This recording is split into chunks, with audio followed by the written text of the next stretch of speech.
tobanka inood oo ay bulshada Soomaaliyeed qaybo kamid ah leeyihiin isla markaana ula muuqda wax caadi ah.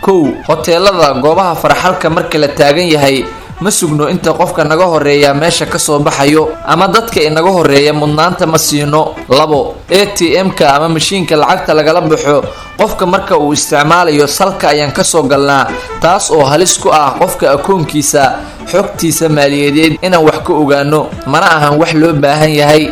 telefoonka oo aan cod dheer ugu hadalno iyadoo ay sahlan tahay in waxa aad ka hadlayso ay si dhab yar ula socdaan dadka markaas ka agdhow.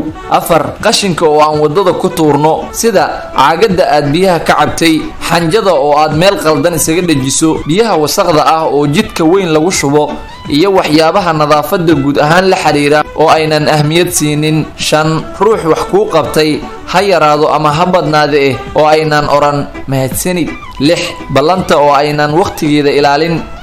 laba qofood oo ballansanayd isla markaasna marka ay isu yimaadaan mid walba uu telefoonkiisa la soo baxo iyadoo oo uu lumayo ruuxista nuxurka kulanku. ka sheekaynta inta aadamaha waxa ay la tahay waa muusig ay dadku intiisa badan ku raaxaystaan laakiin aan wax macno ah lahayn.